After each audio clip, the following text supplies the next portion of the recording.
Welcome to this over 3-hour journey exploring unexplained ancient paintings, a video crafted to help you relax, immerse yourself in history, and, if you wish, drift off to sleep while listening. And today we'll dive into a world of ancient art, filled with mysteries, symbolism, and enigmas that have puzzled historians, archaeologists, and art enthusiasts for centuries. This isn't your typical video. It's an immersive, tranquil, and deeply fascinating experience, perfect for disconnecting from the modern world and traveling back in time. So, find a comfortable spot, adjust the lighting, and let these stories painted on canvases, walls, and caves envelop you. Let's start with a question. What makes a painting unexplained? It's not just its age or beauty. The works we'll explore today have something more, details that defy our understanding, figures that don't fit their era, symbols no one has fully deciphered, or stories that seem to whisper secrets of forgotten civilizations. Some of these paintings were created thousands of years ago, others during the Middle Ages or the Renaissance, but they all share an aura of mystery that invites us to ask, what did their creators mean? What did they know that we don't? Over the next few hours, we'll not only describe these works but also explore the theories behind them, from the most scholarly to the most speculative, so you can decide what to believe. Our first stop takes us deep into prehistory, to the caves of Lascaux in France, a place that feels like it emerged from a dream. Discovered in 1940 by a group of teenagers, these caves are adorned with rock paintings dating back about 17,000 years. Picture this. You're in a dark cave, the air is damp, and the flicker of a torch illuminates walls covered with images of bulls, deer, horses, and stylized human figures. The colors, made from natural pigments like iron oxide and charcoal, seem to vibrate despite the passage of millennia. But what makes Lascaux inexplicable isn't just its age or artistic quality. It's the details that challenge what we think we know about the people of that era. One of the most enigmatic paintings in Lascaux is known as the Bird-Headed Man. In a deep chamber, there's a human figure with a head resembling a bird, lying or falling, next to a wounded bison and a spear. What does this scene mean? Some archaeologists believe it depicts a shamanic ritual, where the man, in a trance, transforms into a bird to journey to the spirit world. Others suggest it could be a narrative of a hunt gone wrong, with the man injured or dead. But there are bolder theories. Some speculate this figure might represent an encounter with beings from another world, an idea that, though controversial, has gained traction in certain circles. Why a man with a bird's head? Why is he in such an odd position? No one knows for sure, and that's the allure of Lascaux. As we visualize these images in our minds, consider the context. The people who painted these caves had no writing, built no cities, yet left an artistic legacy that still astonishes us. How did they create such dynamic compositions with such rudimentary tools? Some researchers believe they used advanced techniques for their time, like blowing pigment through bone tubes to create shading effects. Others note that the paintings seem designed to be viewed under the flickering light of torches, giving them an almost cinematic effect, as if the animals came to life on the walls. This level of sophistication makes us wonder, were these people really as primitive as we think? Another intriguing painting in Lascaux is of an animal unlike anything known. In one chamber, there's a figure some call the unicorn, though it has nothing to do with the medieval myth.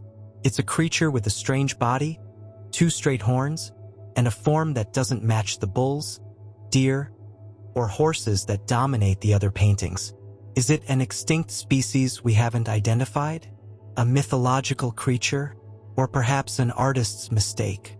Some suggest it could be a symbolic representation of a spirit or deity, but there's no consensus. What's clear is that this figure challenges us to rethink what we know about Paleolithic fauna.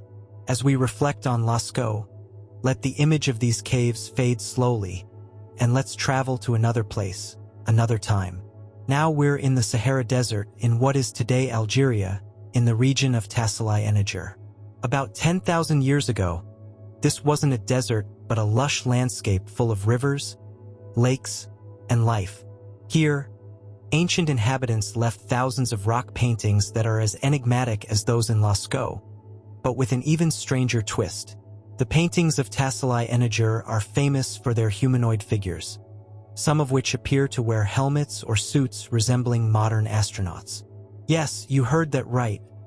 These images have inspired theories about ancient astronauts, though archaeologists prefer more grounded explanations. One of the most famous figures is known as the Great Martian God. It's a humanoid figure several meters tall, with a round head that looks like a helmet and lines that could be interpreted as antennas or decorations. Around this figure are smaller ones, some in postures suggesting dance or worship. What does this scene represent? Archaeologists suggest it might be a deity or protective spirit, painted during a ritual.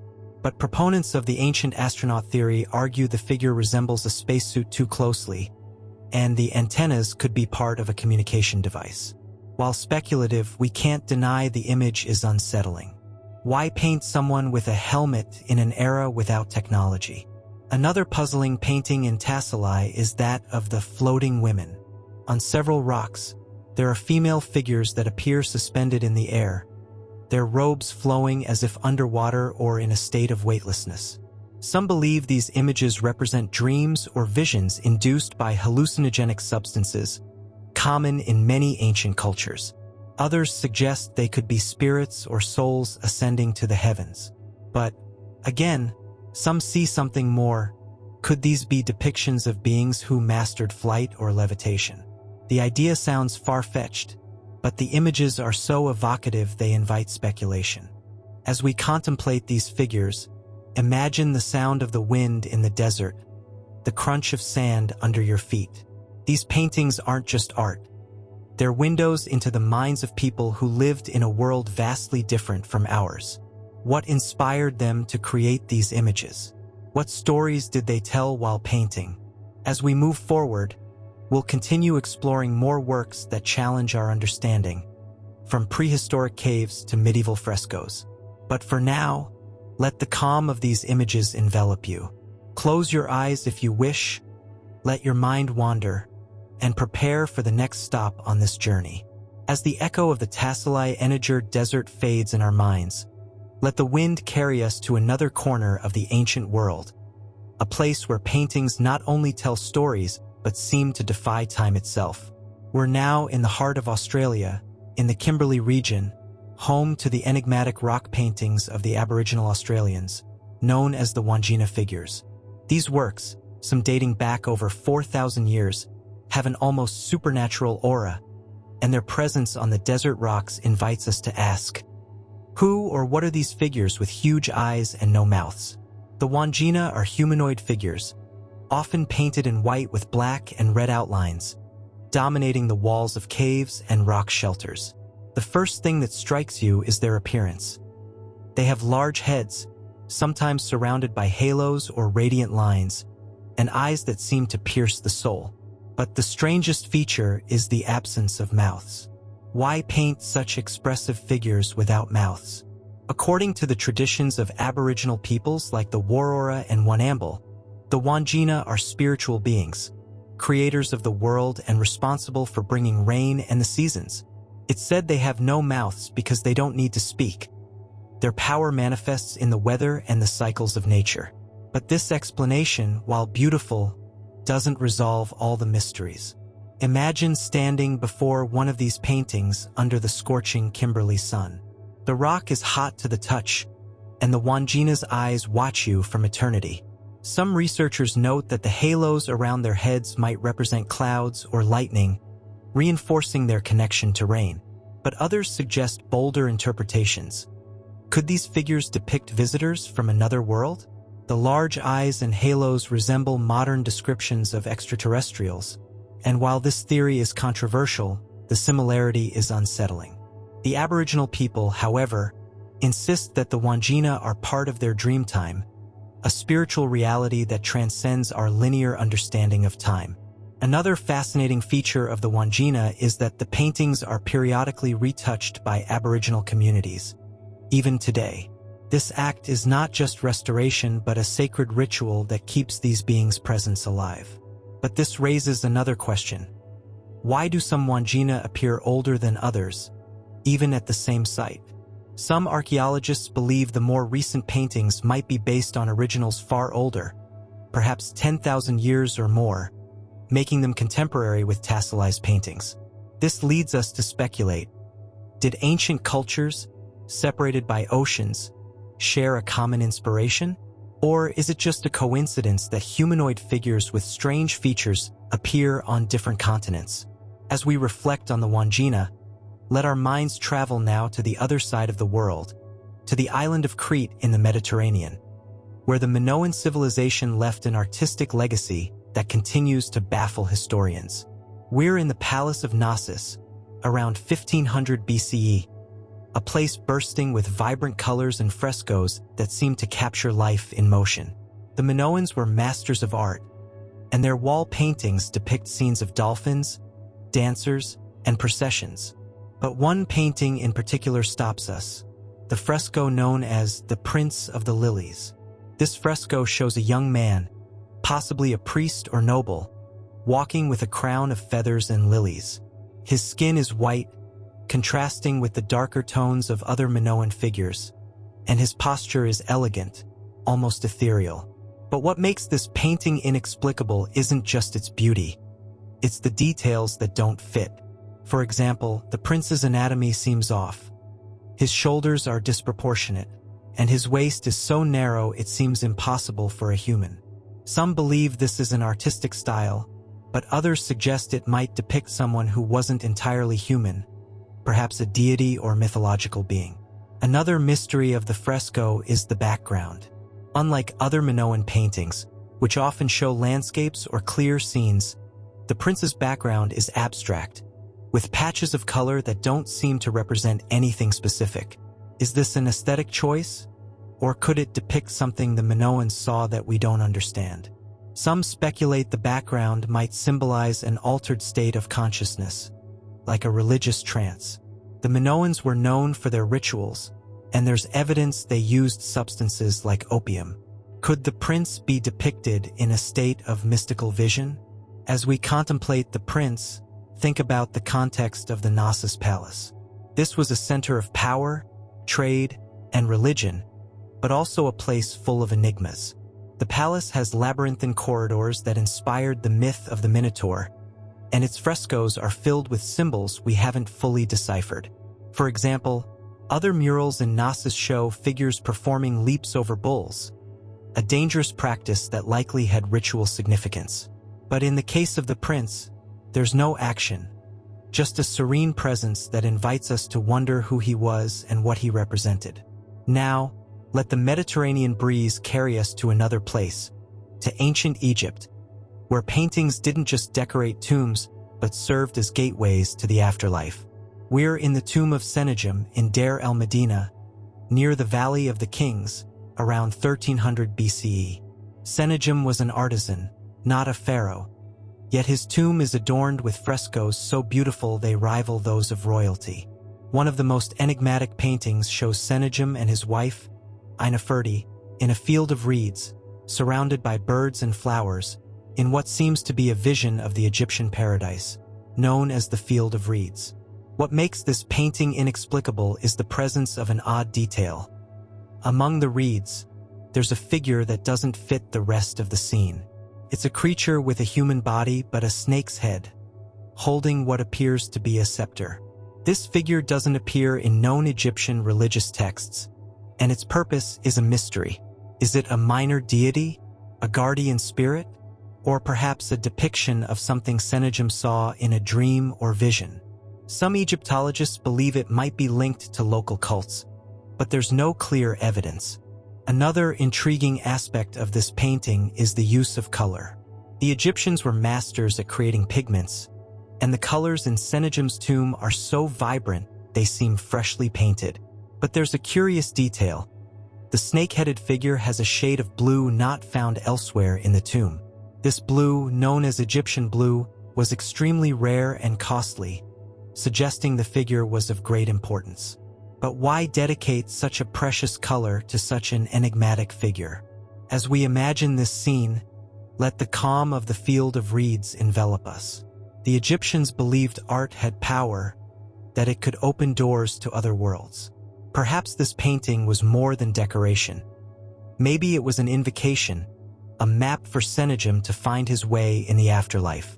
As we move forward, we'll continue exploring more paintings that challenge us, that make us question what we think we know about the past. For now, breathe deeply, relax, and prepare for the next stage of this journey. As the image of the field of reeds in Sennacherib's tomb fades from our minds like a dream dissolving at dawn, let the whisper of the Nile guide us to another destination, another time, another mystery. We now travel to pre-Columbian America, to the heart of the Maya civilization, specifically to the city of Bonampak in what is now Chiapas, Mexico. Here, in the 8th century CE, the Maya created a series of murals that are not only a masterpiece of Mesoamerican art, but also an enigma that has puzzled generations of archaeologists and anthropologists. These murals, discovered in 1946, offer a window into a world of rituals, wars, and symbols we don't fully understand. Close your eyes for a moment. Imagine the humid heat of the jungle, the song of tropical birds, and prepare to immerse yourself in the paintings of Bonampak. The structure known as the Temple of the Murals in Bonampak contains 3 chambers, each covered with frescoes that narrate events from the lives of the Maya elite. These murals are extraordinary not only for their vivid colors, but for their visual storytelling, which seems to recount a complex tale of power, sacrifice, and celebration.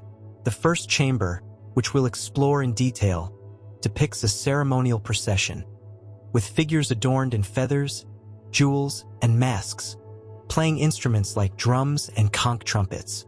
The dominant colors are red, blue, and yellow, created with natural pigments that have endured for centuries. But what makes these murals inexplicable isn't just their beauty. It's the details that challenge our understanding of Maya culture. One of the most enigmatic scenes in the first chamber shows a group of figures who appear to be in a state of trance or ecstasy. Their bodies are contorted, with arms and legs at odd angles, and their faces are covered by masks representing animals, like jaguars and birds. What's happening here? Archaeologists believe this scene might depict a religious ritual, possibly related to the consumption of hallucinogenic substances, like balch, a fermented drink used in Maya ceremonies. But there's something more. Among the figures, one stands out. It's a humanoid figure, taller than the others, with a disproportionate head and what appears to be a crown of rays or spines. This figure doesn't appear in written Maya records, and its presence is a mystery. Some researchers suggest this figure could be a deity, perhaps a representation of Itzamna, the Maya creator god, or a lesser deity associated with elite rituals. But others propose more speculative theories. Could this figure represent a being from another world, a spiritual guide the Maya believed connected them to the cosmos? The idea isn't so far-fetched when we consider that the Maya were exceptional astronomers, with a deep understanding of celestial cycles. Their calendars, like the Tzolk'in and Hab, were so precise they surpassed those of many contemporary cultures. Could this figure be a depiction of an encounter with something or someone the Maya considered divine? As we contemplate this scene, let's linger on the details.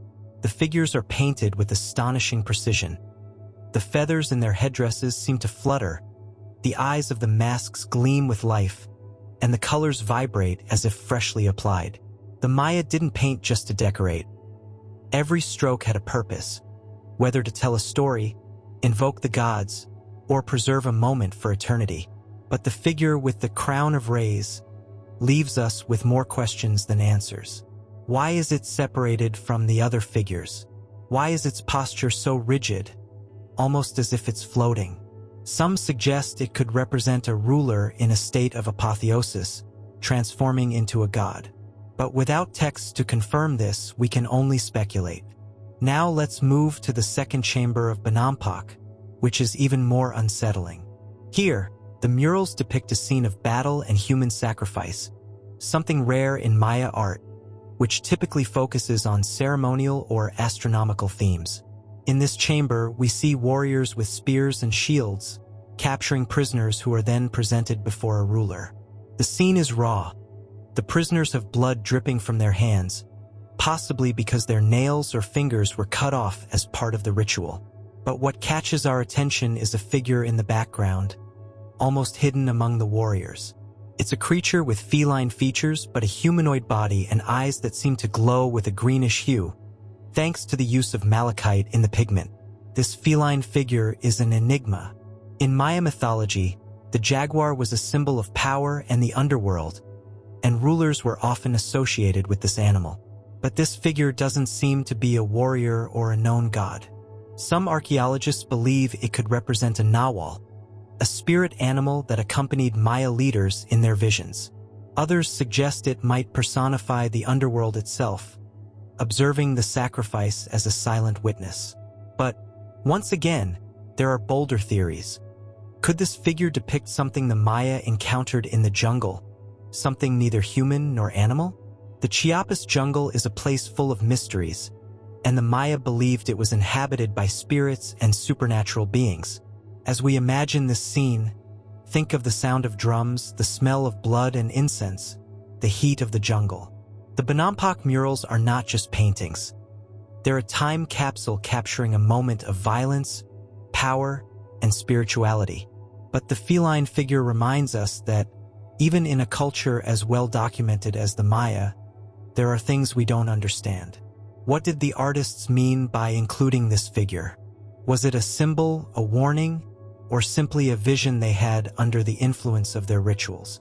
Now, let the Bonampak jungle fade and let's travel across the world to India, to the site of Ajanta, where Buddhist caves hide paintings dating from the 2nd century BCE to the 6th century CE. The Ajanta caves, carved into a horseshoe-shaped rock in Maharashtra, are a testament to the art and spirituality of ancient India. These caves, used as monasteries and temples, are decorated with frescoes depicting the past lives of the Buddha, known as the Jatakas, as well as scenes of courtly and mythological life. But among these images, one painting stands out for its mystery. The figure of a woman who seems to gaze directly at the viewer, her eyes conveying an indescribable emotion. This figure, found in one of the Ajanta caves on a wall lit only by torchlight, is possibly a deity or a courtesan, adorned with jewels and a delicate robe. But her face is what captures attention. Her eyes are large, piercing, and seem to follow you no matter where you stand. The strange thing is that this figure doesn't appear in any known Jataka narrative or Buddhist texts of the time. Who is she? Some believe she could be a bodhisattva, an enlightened being who helps others reach enlightenment. But others note that her expression and posture are unusual. She lacks the typical serenity of Buddhist figures, instead exuding an intensity that feels almost human. What makes this painting inexplicable is its emotional realism, rare in the religious art of the time. The Ajanta artists were masters at capturing spiritual essence, but this woman feels alive, as if trapped in the rock, waiting to be freed. Some scholars suggest she might be a real portrait of an important person, perhaps a patron of the monastery. But there are no records to confirm this, and the lack of context makes the figure even more enigmatic. Additionally, the use of a golden pigment in her skin, which glows under light, gives her an almost supernatural aura. As we contemplate this figure, imagine the silence of the cave, the echo of Buddhist chants, the scent of incense. The Ajanta paintings are not just art. They're a visual meditation designed to lead monks into deep contemplation. But this woman challenges us with her gaze. Is she a goddess, a queen, or something more? Some speculate she could represent a mystical experience, a vision the artist had during meditation. Others believe she might symbolize wisdom or compassion. But, as always, the mystery remains. As we leave the Ajanta caves, let's carry the image of that woman, her eyes following us in the darkness. This journey through unexplained ancient paintings is far from over. Each work takes us deeper into the heart of humanity, its dreams, fears, and unanswered questions. Breathe deeply, let the calm envelop you, and prepare for the next stage of this journey. As the piercing gaze of the woman in the Ajanta caves fades into the shadows, like a star vanishing behind the horizon, let the echo of Buddhist chants guide us to another corner of the ancient world, a place where paintings not only tell stories but seem to hold secrets that transcend time and space. We now travel to Göbekli Tepe, in southeastern Turkey, an archaeological site that has revolutionized our understanding of prehistory. Here, over 11,000 years ago, in an era when humans were supposedly simple hunter-gatherers, monumental stone structures were built, decorated with reliefs and paintings that challenge everything we thought we knew about early civilizations. Imagine an arid landscape, rolling hills under an endless sky, and stone pillars rising like silent guardians of a forgotten past. Breathe deeply, feel the cool night breeze, and prepare to dive into the mysteries of Göbekli Tepe. Göbekli Tepe, discovered in the 1990s, is an enigma in itself. The T-shaped pillars, some reaching 6 meters in height, are arranged in circles, like an even older Stonehenge. But what interests us today are the images carved and painted on these stones. Animals, human figures, and abstract symbols that no one has fully deciphered. The colors, though faded by time, still show traces of ochre, charcoal, and white, applied with a precision that suggests advanced technical knowledge. Who were the people who created this place? Why did they build these temples before cities, agriculture, or even writing existed? These questions form the backdrop for the paintings we'll explore. One of the most enigmatic images at Göbekli Tepe is a painted relief showing a humanoid figure with animal features, possibly a hybrid between a man and a feline. Carved on one of the pillars in structure D, the figure has long, slender arms, an upright posture, and a head resembling a lion or leopard. Its eyes, though worn, seem to gleam with a dark pigment that stands out against the stone. Surrounding this figure are smaller animals, snakes, scorpions, and birds, arranged in a deliberate pattern. What does this scene mean? Archaeologists believe Göbekli Tepe was a religious center, possibly humanity's first known sanctuary. The hybrid figure might represent a shaman, a god, or a guardian spirit mediating between the human and supernatural worlds. However, there's something more that makes this figure inexplicable. The anatomical details aren't entirely human. The arms are too long, the hands resemble claws, and the posture suggests an unnatural rigidity. Some researchers propose this figure could symbolize a constellation, as the surrounding animals might correspond to stellar patterns. Göbekli Tepe is aligned with certain stars, like Sirius, suggesting its creators had advanced astronomical knowledge. But others go further, speculating that the figure might depict a being from another world, an idea that, though controversial, echoes theories about extraterrestrial visitors seen in sites like Tassili. Could these cultures, separated by thousands of years and miles, have shared a common vision? As we contemplate this figure, let's pause on the details. The animals surrounding it aren't just decorative. Each seems to have a purpose. The snakes, for example, intertwine in a pattern reminiscent of a code or map. Some archaeologists believe they might represent rivers or paths, while others suggest they symbolize the underworld, a common theme in ancient religions. But what truly baffles is the presence of an abstract symbol near the figure, a series of lines and circles that resemble nothing known. Is it a primitive alphabet, a star map, or just decoration? No one knows, and that uncertainty is what makes Göbekli Tepe so fascinating. Now, let's move to another pillar in the same structure, where we find a painting depicting what appears to be a ritual. In this relief, several human figures, some with animal heads, seem to be dancing or performing a sacrifice.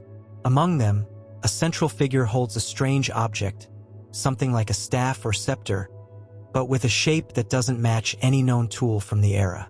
The colors here are more vivid, with reds and blacks standing out against the stone. The central figure has a commanding posture, as if leading the ceremony, but its face is eroded by time, leaving only a vague outline. This scene raises profound questions. What kind of ritual was depicted here?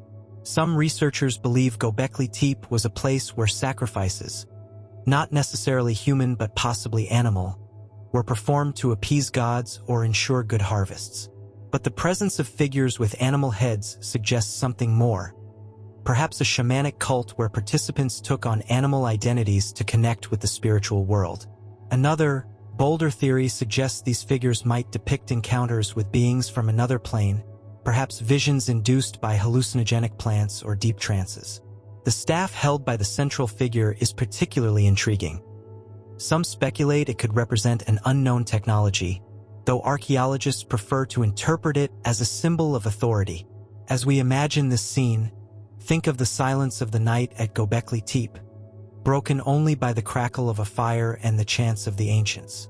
The pillars, lit by flickering light, seem to come alive, and the carved and painted figures dance in the shadows.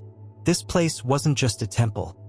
It was a space where humans tried to understand their place in the universe, seeking answers to the same questions we ask today. Where do we come from?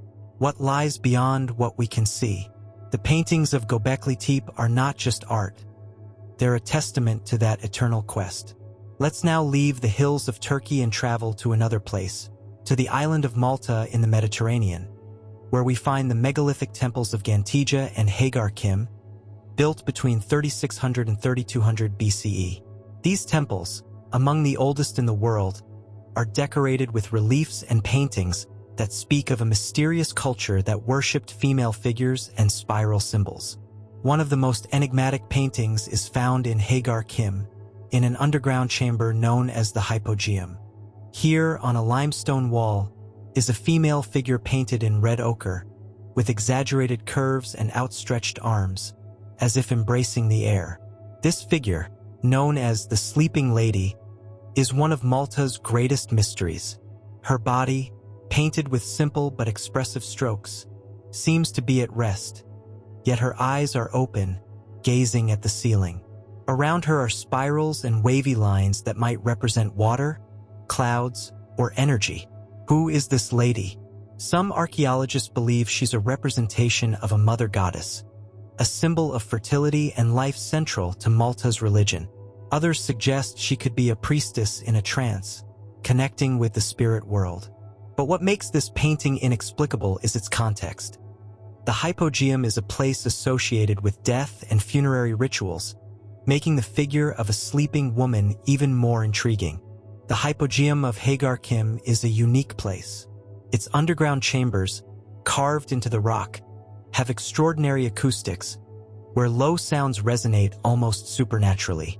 Some researchers believe this place was used for rituals involving chants or sounds to induce altered states of consciousness. The Sleeping Lady might represent a mystical experience, perhaps a vision of the goddess seen by priests in their trances. But there's another curious detail. The painting is made with red ochre, a color associated with blood and life in many ancient cultures. Why use this color in a place of death? Is the lady a symbol of rebirth, of a cycle connecting life and death? As we contemplate this figure, imagine the silence of the Hypogeum, broken only by the echo of a distant chant. The light of a torch illuminates the painting, making the spirals seem to move, as if alive. This image isn't just art. It's a gateway to the mind of a culture that saw the world in ways we can barely imagine. What did the creators of this painting dream? What did they hope to find in the afterlife? As we leave Malta, let's carry the image of the Sleeping Lady, her outstretched arms an invitation to keep exploring. The image of the Sleeping Lady in Malta's Hypogeum lingers in our minds, like a whisper from the past urging us to continue our journey. Now, we travel to the highlands of Peru, to the heart of the Chavan civilization, which flourished between 900 and 200 BCE. At the archaeological site of Chavan de Huantar, we find reliefs and paintings as complex as they are enigmatic, created by a culture seemingly obsessed with the divine, the animal, and the supernatural. Nestled in an Andean valley surrounded by towering mountains, This place is a testament to the sophistication of ancient Peruvians. Close your eyes for a moment, feel the cool Andean air, hear the distant sound of a river, and prepare to dive into the mysteries of Chavín. Chavín de Huántar was a ceremonial center, a place where priests and pilgrims gathered to perform rituals connecting the human world with the cosmos. The walls of this complex are decorated with stone reliefs and some paintings that have survived time, though the colors have faded in many cases. One of the most fascinating images is the relief known as the Lanzan, a monumental sculpture that, while not a painting per se, is accompanied by painted decorations that add a layer of mystery. The Lanzan is an anthropomorphic figure carved into a granite monolith over 4 meters tall, depicting a deity with feline features, snakes emerging from its head, and a fierce expression. Around this figure, on the walls of the chamber where it stands, are traces of red and black paint forming abstract patterns. What makes this combination of relief and painting inexplicable is the complexity of the symbols. The snakes emerging from the Lanzan's head aren't just decorative. They seem to represent energy, power, or perhaps visions induced by substances like the San Pedro cactus, used in Chavín rituals. The surrounding paintings, though worn, show smaller figures that appear to pay homage to the Lanzan, some with animal heads and others with forms that aren't clearly human. What does this scene represent? Archaeologists believe the Lanzan was a central deity in the Chavín religion, possibly linked to fertility, water, or the underworld. But the painted details, like wavy lines that could be rivers or snakes and dots that might be stars, suggest something more. A cosmic map, a representation of the universe as the Chavín understood it. A particularly enigmatic aspect is the presence of a secondary figure in the paintings, barely visible due to deterioration. This figure, painted in red ochre, appears to be a creature with wings and claws but a human face. There are no records in Chavín iconography that clearly explain who or what this creature is. Some researchers suggest it could be a depiction of a spirit guide, a being priests saw in their trances. Others, more daringly, speculate it might allude to an encounter with a non-terrestrial entity, an idea fueled by the Chavin's sophistication in astronomy and architecture, though controversial. The winged figure is surrounded by dots that could be stars, leading some to wonder if the Chavin were depicting a celestial journey or a vision of another world. The context of the Lanzan and its paintings invites reflection on the Chavin culture. This civilization not only mastered sculpture and painting but also had advanced knowledge of acoustics and architecture. The chambers of Chavín de Huántar are designed to amplify sounds, creating effects that likely enhanced rituals. Imagine being in that chamber, the Lanzan towering before you, the red and black colors glowing under torchlight, and the echo of a chant resonating off the walls. What did the pilgrims who visited this place feel? Was it a place of awe, reverence, or ecstasy? The paintings suggest the Chavin sought to transcend the physical, to connect with something greater, something we may never fully understand. Now, our journey takes us to the cold, mystical lands of Scandinavia, specifically to the Bronze Age rock carvings and paintings around 1700 to 500 BCE in the Bohuslän region of Sweden. Here, on smooth rocks facing the sea, ancient Scandinavians left thousands of engravings and some paintings that narrate stories of ships, warriors, animals, and strange symbols. These images, painted with ochre and charcoal, are a testament to a culture living between the sea and the land, between the mundane and the divine. One of the most enigmatic paintings in Bohuslän is known as the Horned Man. This figure, painted on a rock near the coast, depicts a man with horns or a crown, holding what appears to be a bow or a musical instrument. His body is stylized, almost geometric, and he's surrounded by ships and smaller figures that seem to pay him homage.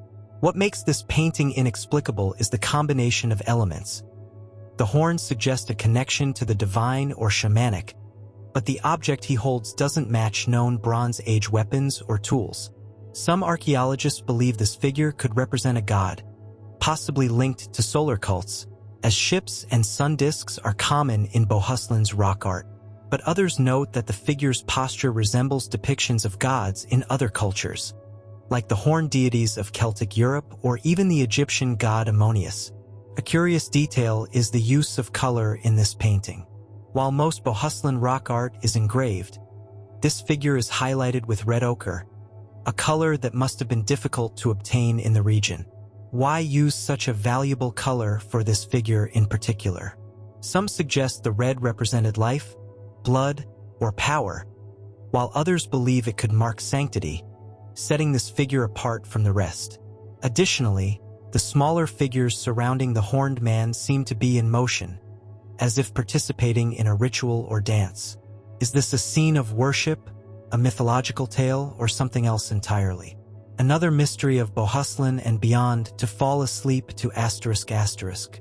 Another mystery of Bohuslin lies in a nearby painting depicting a boat with a humanoid figure at the prow, holding what appears to be a glowing circular object.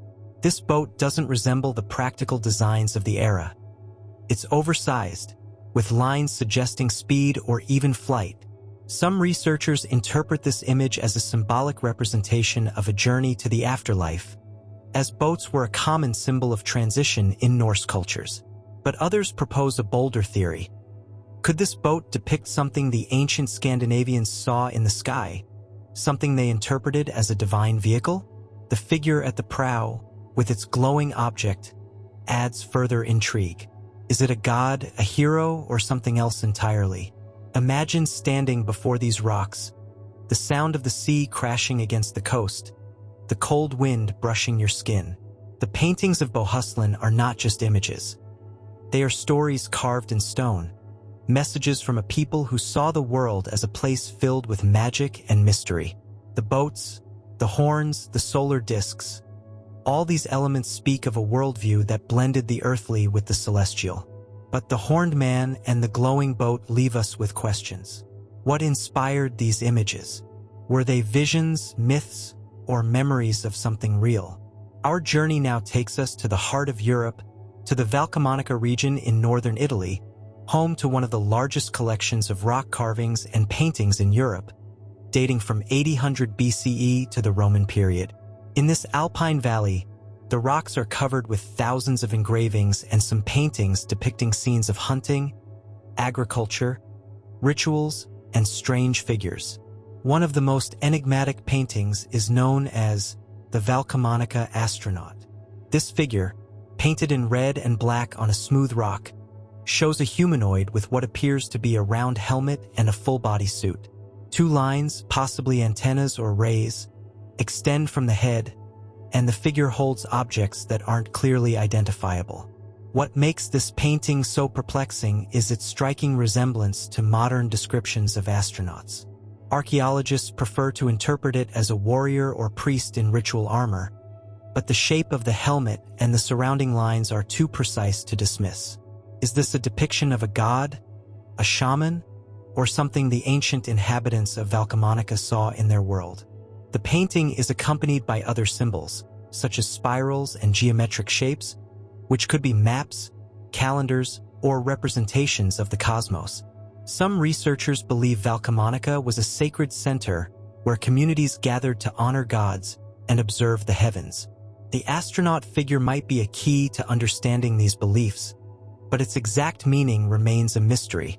Is it a coincidence that this image resembles figures from Tassili or Göbekli Tepe? Or did these ancient cultures share a common inspiration, perhaps visions of something beyond their comprehension? The Valcamonica astronaut lingers in our imagination, its red and black outlines like an echo of a time we can barely grasp. Now, our journey takes us to the arid lands of the southwestern United States, specifically to Chaco Canyon in New Mexico, where the ancestral Pueblo people, also known as the Anasazi, left a legacy of rock art between the 9th and 13th centuries CE. These lands, marked by scorching sun and deep canyons, house paintings and petroglyphs that narrate stories of life, survival, and connection to the divine. Imagine the desert silence, the crunch of sand beneath your feet, the starry sky stretching endlessly above. Prepare to dive into the mysteries of Chaco Canyon's paintings. In Chaco Canyon, The ancestral Pueblo built architectural complexes reflecting advanced knowledge of astronomy and geometry.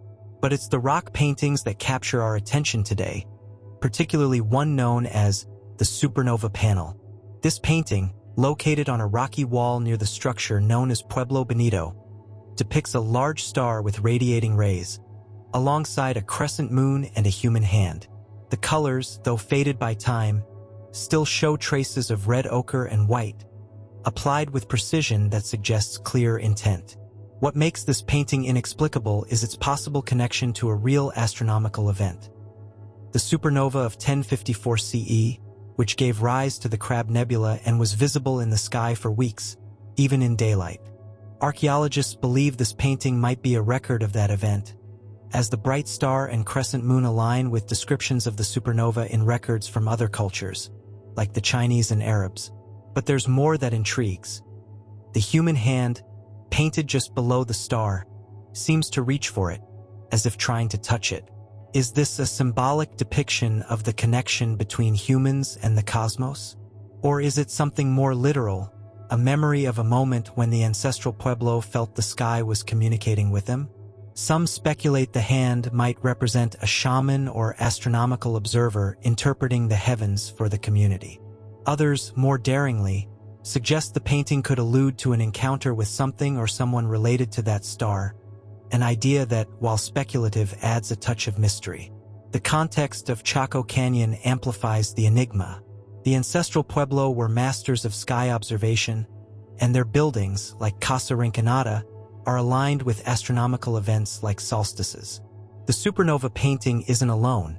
Nearby, other petroglyphs depict spirals, human figures, and animals that could be constellations or spirits. One figure in particular, painted on a nearby rock, shows a humanoid with what appears to be a mask or helmet, holding an object resembling a staff or scepter. This figure, barely discernible due to wear, has an unsettling air. Its posture is rigid, and its eyes, painted with dark pigment, seem to stare directly at the viewer. What does this figure represent? Some archaeologists believe it could be a priest or shaman, depicted in a state of trance or communicating with spirits. But the shape of the helmet and the object it holds have led others to wonder if it might depict something stranger. Perhaps a vision of a being the ancestral Pueblo associated with the heavens. The Anasazi had a rich oral tradition but left no written records, so we can only speculate. The supernova painting and the helmeted figure invite us to imagine a moment when the sky opened, revealing something that left an indelible mark on this community. Now, our journey takes us to another continent, to the Bhimbetka rock shelters in central India, a UNESCO World Heritage Site with paintings dating from the Paleolithic to the medieval period, about 30,000 to 1,000 years ago. Bhimbetka is a treasure trove of rock art, with over 700 shelters containing thousands of paintings depicting hunting, dances, animals, and human figures, as well as symbols and figures that defy clear explanation. One of the most enigmatic paintings is known as the Ghost Rider. This painting, located in a deep rock shelter, shows a rider on what appears to be a horse, but with details that don't match the animals known in the region. The rider, painted in red ochre and white, wears a flowing cape or robe, and his head is crowned with what could be a headdress or helmet with radiating lines. The strangest part is the horse. Its body is elongated, with legs that seem more insect-like than equine, and its head resembles a bird more than a horse. Surrounding the figure are dots and lines that could be stars, clouds, or an unknown code. What does this painting mean? Archaeologists suggest it might depict a mythological scene, perhaps a hero or god on a supernatural journey. The Bhimbetka people lived in a resource-rich environment, but also in a world steeped in spiritual beliefs. The horse could be a mythical creature, like those in later Indian myths, or a representation of a spirit. But the rider's form and headdress have led some to speculate it could be a vision of something more.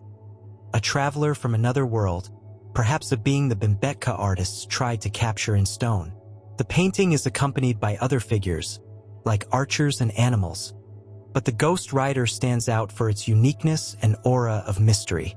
Another fascinating painting at Bimbetka, found in a nearby shelter, depicts a group of humanoid figures arranged in a circle, holding what appear to be staffs or spears. These figures, painted in black and red, have large heads and stylized bodies, some appearing to wear masks or helmets. What makes this scene inexplicable is its arrangement. The figures are aligned in a way that suggests circular motion, like a dance or ritual. Among them is a strange symbol, a shape resembling a wheel with spokes, painted in white pigment that glows under light. Is this a depiction of an astronomical object, like the sun or a star? Or is it something else, perhaps an artifact the artist saw or imagined? The context of Bimbetka helps us understand these paintings. The rock shelters were places of refuge, but also of rituals and storytelling. The paintings weren't just decorative. They were a way to preserve stories, beliefs, and visions. Imagine being in one of these shelters, the scent of damp earth and the sounds of the jungle in the background. The painted figures seem to move under the flickering torchlight, telling stories of hunters, gods, and perhaps something more. The ghost rider and the circle of figures challenge us to ask, what inspired these images? Were they dreams, visions, or memories of something the Bimbetka people witnessed? Our journey now takes us to North Africa, to the Wadi Sura site in Libya's desert, near the Egyptian border. Here, in a cave known as the Cave of the Swimmers, we find rock paintings dating back about 8,000 years, when the Sahara was a lush, vibrant landscape. These paintings, discovered in 1933, are famous for their human figures that appear to swim in a non-existent sea, but they also contain images far more enigmatic. One such painting, known as the Cave Guardian, depicts a humanoid figure with a large, round head, prominent eyes, and what seems to be a robe or suit covering its entire body. The Guardian is particularly intriguing because it doesn't fit with the other cave images, which show hunters, animals, and daily life. Its eyes, painted with intense black pigment, seem to watch the viewer with an almost supernatural intensity. Surrounding the figure are lines and dots that could be decorative or symbolic but don't correspond to anything known in prehistoric Saharan culture. Some archaeologists believe this figure might represent a protective spirit or deity, while others suggest it could be a shaman in a trance. But, as in other sites, some see something more, a being from another world, perhaps a visitor the ancient Saharans tried to immortalize. Another painting in the Cave of the Swimmers depicts a scene of figures that appear to float in the air, with stylized bodies and outstretched arms. These figures, painted in red ochre, have a lightness that contrasts with the more earthly images of hunters and animals. Are they spirits, souls ascending to the heavens, or something entirely different? The ancient astronaut theory has found traction here, as the floating figures and the Guardian with his suit resemble modern descriptions of extraterrestrial encounters. While speculative, we can't deny that the Wadi Sura paintings have an air of mystery that transcends conventional explanations. Imagine being in the Cave of the Swimmers, with desert sand at your feet and the coolness of the rock enveloping you. The painted figures seem to come alive under the light, swimming in a sea that vanished millennia ago, watched over by the Guardian with his piercing eyes. These paintings are not just art. They're a testament to a culture that saw the world as a place of magic and possibility. What stories did the creators of these images tell? What inspired them to paint figures that seemed to defy gravity and time? The Cave of the Swimmers leaves us with the image of floating figures and the vigilant Guardian, a reminder of the mysteries ancient art holds in its strokes. Our journey now takes us to the highlands of Ethiopia, to the site of Lalibela, where rock-hewn churches from the 12th century CE hide paintings that blend Christian spirituality with elements that defy conventional understanding. Lalibela, known as the Jerusalem of Africa, is a pilgrimage site where churches carved from living rock testify to the faith and skill of ancient Ethiopians. Imagine the scent of incense in the air, the echo of chants in stone chambers, and dim light illuminating frescoes that tell sacred and enigmatic stories. Prepare to explore the mysteries of Lalibela's paintings. One of the most striking churches in Lalibela is Bet Georgis, the Church of St. George, shaped like a cross carved into the rock. Inside, its walls are adorned with frescoes depicting biblical scenes, saints, and angels, painted in vivid colors like red, blue, and yellow, made with natural pigments. But among these religious images, one painting stands out for its inexplicable nature, a figure known as the Unknown Angel. This being has a human face but disproportionately large eyes, wings that appear more reptilian than feathered, and holds an object that's not clearly identifiable, possibly a scepter or scroll. What makes this painting so enigmatic is its deviation from standard Ethiopian Christian iconography. Angels in Ethiopian art typically follow a rigid style, with serene faces and clearly defined feathered wings. But the unknown angel has an unsettling presence. Its eyes seem to follow the viewer, and its slightly tilted posture suggests movement or vigilance. The colors, especially a dark green used in the wings, are unusual for Lalibela's art, where warm tones dominate. Some scholars believe this figure might represent a minor angel or a local spirit integrated into Christian tradition. Others suggest it could be inspired by mystical visions of the priests who painted these churches, possibly influenced by pre-Christian traditions in the region. The context of Lalibela adds another layer of mystery. The churches were built under King Lalibela, who, according to tradition, received a divine vision to create a new spiritual center. But the paintings in Bet Georgis don't just narrate biblical stories. Some seem to contain symbols not found in Christian texts. For example, near the unknown angel is a pattern of interwoven lines forming a spiral or labyrinth. This symbol has no clear equivalent in Christian iconography, but resembles designs found in prehistoric African sites, like Zimbabwe. Is this a coincidence? Or could Lalibela's artists have been connecting their faith to a deeper past? Another intriguing painting in Bet Georgis depicts a scene that appears to represent a judgment or celestial procession. In it, several human figures, some with halos, are accompanied by creatures blending human and animal traits. One such creature has a man's body but a lion's head, with eyes painted in bright red that stand out against the dark background. This figure doesn't appear in Christian scriptures, and its presence has puzzled art historians. Some suggest it could represent a demon or a spirit defeated by the saints, but the figure shows no signs of defeat. Rather, it appears powerful, holding what might be a staff or weapon. The presence of these hybrid figures prompts questions about cultural influences in Lalibela. In the 12th century, Ethiopia was a melting pot of Christian, Jewish, and pagan traditions, and Lalibela's paintings might reflect this blend. Could the artists have been depicting visions or dreams that combined elements of different beliefs? Some speculate these figures might be inspired by encounters with beings or phenomena the priests couldn't explain within a Christian framework. The idea that these paintings could hint at something beyond religion, perhaps mystical experiences or forgotten historical events, adds intrigue to Lalibela's churches. Now, our journey takes us to ancient Persia, to the site of Persepolis, built in the 6th century BCE under the Achaemenid Empire. While Persepolis is best known for its monumental reliefs, it also contains remnants of paintings that decorated its palaces and temples. One such painting, found in fragments in Darius I's palace, depicts a humanoid figure with wings and a crown of rays, holding a ring that might symbolize power or divinity.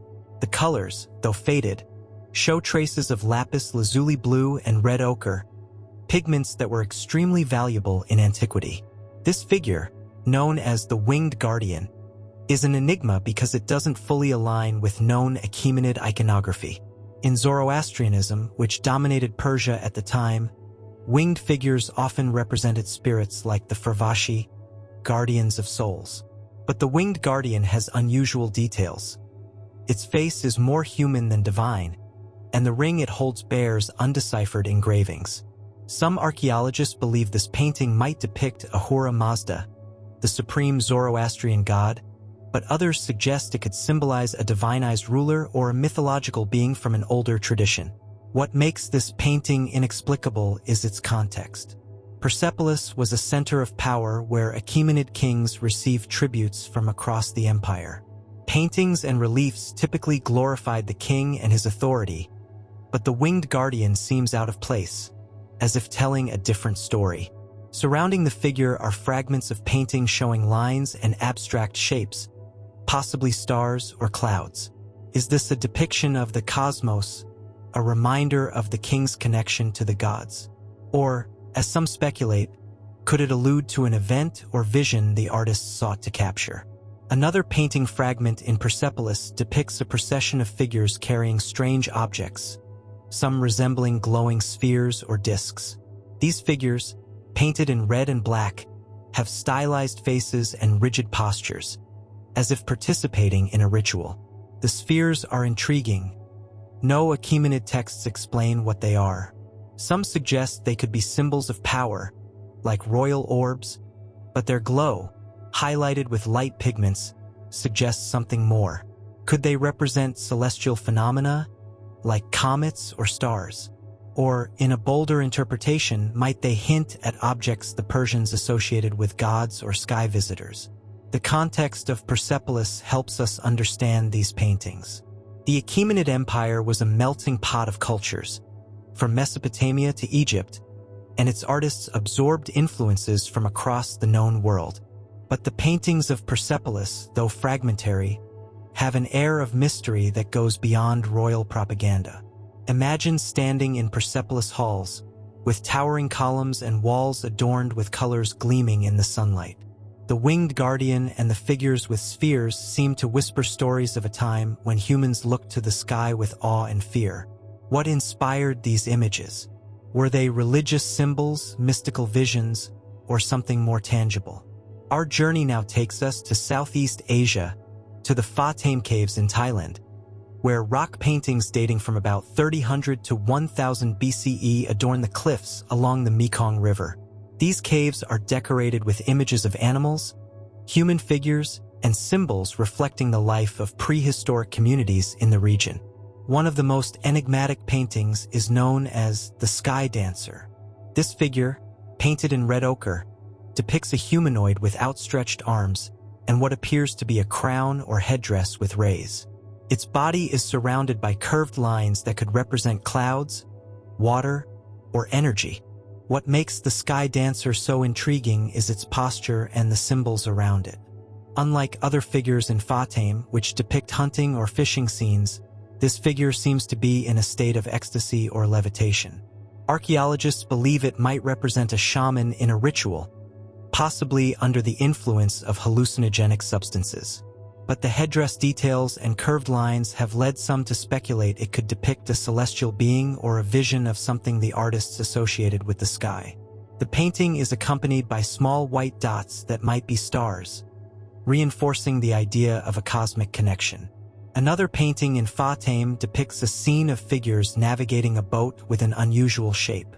The boat, painted in black and red, has a prow that rises as if defying gravity, and the figures aboard hold objects that could be oars, spears, or something else entirely.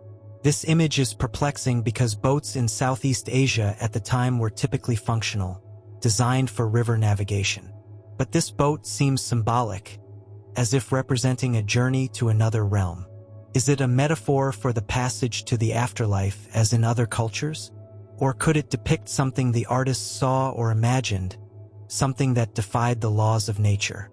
Imagine being in the Pha Thame Caves, the sound of the Mekong River in the background and the jungle's humidity enveloping you. The paintings, lit by flickering torchlight, seem to move, telling stories of dancers, navigators, and beings that may never have been of this world. These images remind us that ancient art was not just expression, but a way to capture the inexplicable, what left humans awestruck and amazed. The image of the Sky Dancer in Pha Thame lingers in our minds, its curved lines and ecstatic aura an echo of a lost world. Our journey now takes us to Siberia, to the heart of the Altai region, where rock paintings and petroglyphs from the Bronze Age, dated between 3000 and 1000 BCE, offer a glimpse into a nomadic culture living in harmony with the steppe and mountains. These lands, where the wind whistles through snow-capped peaks and rivers wind through deep valleys, hold images blending the mundane with the supernatural.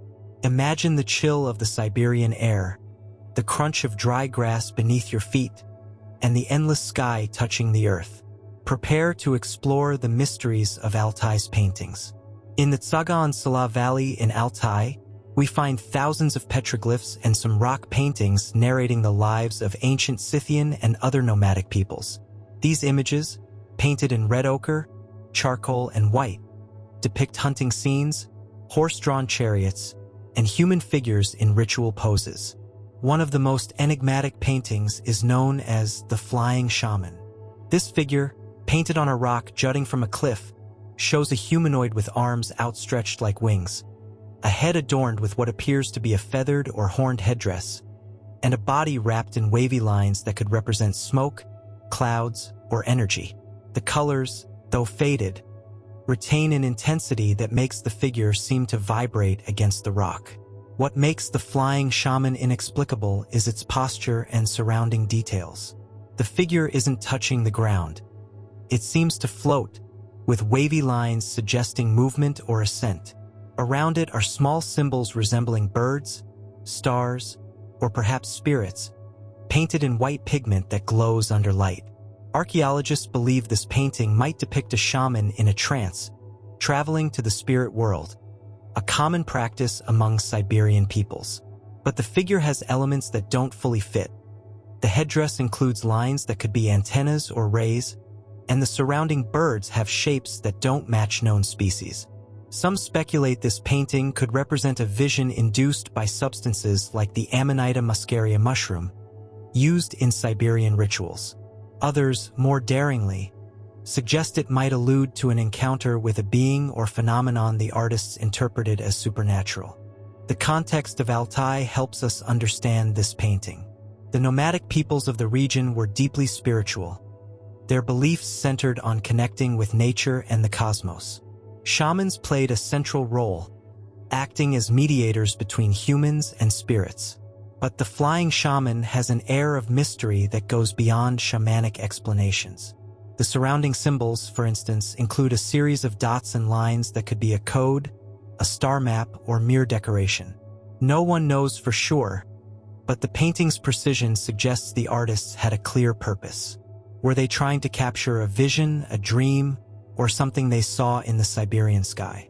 Another fascinating painting in Altai, found in a nearby rock shelter, depicts a group of human figures around a glowing circular object. This object, painted in white pigment contrasting with the dark background, has rays extending like a sun or star. The figures, painted in red ochre, appear reverent, with arms raised toward the object. What makes this painting inexplicable is the object itself. It doesn't resemble any known Scythian artifact or symbol. Some archaeologists believe it could represent the sun, a powerful symbol in many ancient cultures. But the object's irregular rays and highlighted glow have led others to wonder if it might depict a celestial phenomenon, like a comet or something stranger, like a flying object the artists sought to immortalize. Imagine standing before this rock, the Siberian wind brushing your skin and the steppe silence enveloping you.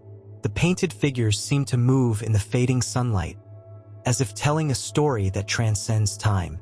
The Altai peoples lived in a world where the sky was a canvas of wonders, where stars and celestial events were messages from gods or spirits. But the Flying Shaman and the glowing object challenge us to ask, what did these artists see? Were they visions from rituals or memories of something they witnessed?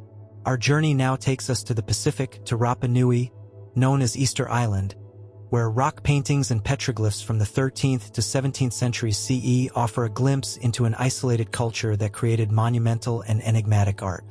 While Rapa Nui is best known for its moai statues, the island's caves hide paintings equally fascinating. One such painting, found in the Ana Kai Tangata cave, depicts a figure known as the Birdman. This painting, done in red, white, and black pigments, shows a humanoid with bird-like features, including a prominent beak and stylized wings. The figure is surrounded by curved lines that could be waves, clouds, or energy, and its posture suggests movement, as if flying or dancing. What makes the Birdman inexplicable is its connection to the Tangata Manu cult, a ritual competition where men swam to a nearby islet to collect the first egg of a seabird. But the painting has details that don't fully align with this tradition. The beak is longer and more curved than any bird known on the island, and the surrounding lines form a pattern resembling a star map. Some archaeologists believe the Birdman is a symbolic representation of the Tangata Manu ritual's winner, a man assuming the role of a god or spirit, but others note that the figure has elements atypical of Rapa Nui iconography. For example, the bright white pigment in the figure's eyes creates an almost luminous effect, as if gazing from another world. Some speculate this painting could be inspired by visions or dreams, possibly induced by island plants or substances. Others, more boldly, suggest it might allude to an encounter with a being the Rapa Nui associated with the sky or sea, resonating with theories of extraterrestrial visitors seen in other sites. Another painting in Ana Kai Tangata depicts a scene of figures navigating a boat with an unusual shape. The boat, painted in red and black, has a prow that rises as if defying gravity, and the figures aboard hold objects that could be oars, spears, or something else entirely. This image is perplexing because the Rapa Nui were expert navigators, but their boats were typically functional, designed for Pacific waters. This boat, however, seems symbolic, as if representing a journey to another realm or dimension. Is it a metaphor for the passage to the afterlife, a common theme in Polynesian cultures? Or could it depict something the artists saw on the horizon, something they couldn't explain? Imagine being in the Ana Kai Tangata cave, the sound of the ocean crashing against the cliffs and sunlight filtering through the entrance. The paintings, lit by the dim light, seem to tell stories of a people living at the edge of the world, gazing at the sky and sea with wonder. The Birdman and the strange boat invite us to ask, what inspired these images? Were they symbols of a deep faith, visions of a spiritual world, or memories of something the Rapa Nui witnessed on their remote island? Our journey now takes us to Europe, to the site of Newgrange in Ireland, a megalithic monument built around 3200 BCE.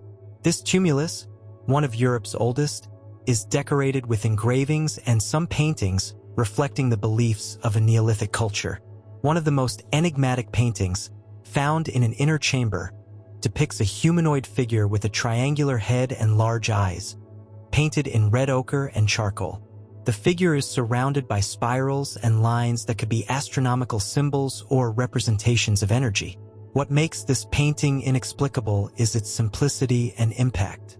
Unlike Newgrange's detailed engravings, which show complex geometric patterns, this figure is minimalist yet powerful. Its eyes, painted with intense black pigment, seem to stare directly at the viewer, and the triangular head resembles no known human depiction from the era. Some archaeologists believe it could be a deity or spirit associated with the sun, as Newgrange is aligned with the winter solstice. But others note the figure's strange, almost alien-like appearance, sparking speculation about its inspiration. Is it a depiction of a god, an ancestor, or something the Newgrange builders saw in their dreams or the sky? Another painting in Newgrange depicts a series of lines and circles forming a pattern resembling a star map. This design, painted in white pigment that glows against the dark rock, has been interpreted as a representation of constellations or a celestial event. But the circles don't exactly match known constellations, and the connecting lines form a pattern that seems more abstract than astronomical. Some suggest this design could be a ritual map used in ceremonies to connect with the gods. Others believe it might depict something the ancient Irish observed, perhaps a celestial phenomenon we haven't identified. Imagine being in Newgrange's chamber, enveloped in darkness, with the solstice light entering through a small opening, illuminating the paintings. These images are not just art. They're a testament to a culture that saw the world as a place of magic and mystery. The triangular-headed figure and the star map challenge us to ask, What did these images mean to their creators? Were they symbols of faith, mystical visions, or something more tangible? The journey through ancient art continues. To fall asleep to. The triangular-headed figure in Newgrange watches us from the dimness, its painted eyes like beacons in the darkness of the Neolithic chamber. Our journey now takes us to the ancient lands of China, to the site of Sanxingdui in Sichuan province, where a mysterious civilization, dated between 1600 and 1100 BCE, left a legacy of artifacts and paintings that challenge our understanding of Chinese history. Discovered in 1986, Sanxingdui is an archaeological enigma, a sophisticated culture absent from traditional historical records, with art that blends familiar elements with the utterly alien. Imagine a landscape of green hills, the murmur of a nearby river, and the echoes of forgotten rituals resonating in the air. Prepare to immerse yourself in the mysteries of Sanxingdui's paintings. Sanxingdui is renowned for its bronze sculptures, such as masks with protruding eyes and bird-like figures, but fragments of paintings on what might have been temple or ceremonial chamber walls have also been found. One painting, known as the Cosmic Tree, is particularly enigmatic. Painted with red ochre, black, and rare malachite green, it depicts a stylized tree with branches extending like rays, each tipped with a circle that could represent a sun, star, or eye. At the tree's base stands a humanoid figure with a large head and glowing eyes, rendered in white pigment that stands out against the dark background. Surrounding the tree are smaller figures, some human and others with animal traits, seemingly in postures of worship or dance. What makes the cosmic tree so inexplicable is its symbolism and lack of parallels in other Chinese cultures of the time, like the Shang dynasty. The tree's radiant branches recall cosmic trees in other mythologies, such as the Norse Yggdrasil or the Mesopotamian Tree of Life, but the details are unique. The circles on the branches don't match known astronomical symbols, and the humanoid figure at the base doesn't resemble traditional depictions of gods or ancestors. Its large, disproportionately large eyes have an almost supernatural quality, and its body is wrapped in lines that could be robes, rays, or energy. Some archaeologists believe this painting might represent a deity linked to the sky or creation, while others suggest it could depict a shaman in a trance, connecting with the cosmos. The use of colors in the cosmic tree is intriguing. Malachite green, rare and costly, suggests the painting held great significance. The circles on the branches, painted with glowing white pigment, seem to capture starlight. Some researchers propose the tree might be a star map, with the circles representing constellations or celestial events. Others speculate the humanoid figure could represent a being the Sanxingdui people associated with the heavens, perhaps a spiritual guide or even a visitor from another world. Though controversial, this idea is bolstered by Sanxingdui's sophistication, including artifacts like bronze masks with bulging eyes that seem to gaze beyond the human realm. Another painting at Sanxingdui, found on a wall fragment near the cosmic tree, depicts a ritual scene with human and animal figures. A central figure, painted in red and black, holds an object that could be a scepter, torch, or something entirely unknown. This figure's head is adorned with what appear to be horns or antennas, and it's surrounded by creatures blending bird, snake, and human traits.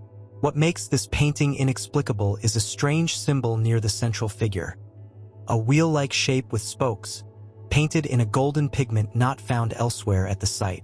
Is this a sun symbol, a ritual artifact, or something else? Archaeologists have debated this painting's meaning for decades. Some believe it depicts a sacrifice or ceremony honoring gods, possibly tied to fertility or seasonal cycles. But the antenned figure and the wheel symbol spark bolder speculations. Could this painting be inspired by a vision of something the artists couldn't explain, perhaps a celestial phenomenon or an encounter with a strange being? Sanxingdui's culture was clearly advanced, with metallurgy and astronomical knowledge rivaling contemporary civilizations. Yet its isolation and lack of written records leave us with more questions than answers. Sanxingdui's context invites reflection on this culture's complexity. Artifacts like bronze masks and bird figures suggest a rich, symbolic worldview where human, animal, and divine intertwined. The paintings, though fragmentary, seem part of this narrative, capturing moments of ritual, vision, or perhaps something tangible. Imagine standing in one of these chambers, torchlight illuminating the cosmic tree and its dancing figures. The colors glow, the central figure's eyes seem to follow you, and the air hums with unexplained energy. What did the creators of these paintings feel? Were they capturing a dream, a vision, or an event that reshaped their world?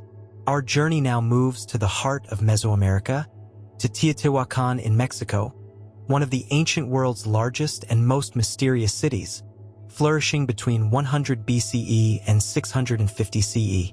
Known as the City of the Gods, Teotihuacan is adorned with frescoes decorating its temples and palaces, revealing a civilization obsessed with the cosmos, religion, and power.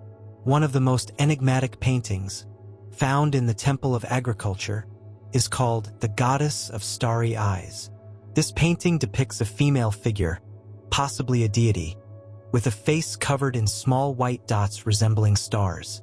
Her eyes, painted with intense black pigment, are large and expressive, and her body is adorned with feathers, flowers, and what appears to be a jade robe. Surrounding her are wavy lines and symbols that might represent water, rain, or cosmic energy. What makes this painting inexplicable is its unique elements. The starry eyes appear nowhere else in Teotihuacan's art, and the figure's posture suggests movement or ascent, as if emerging from the canvas. Archaeologists believe this figure may represent the great goddess of Teotihuacan, linked to fertility, water, and the sky.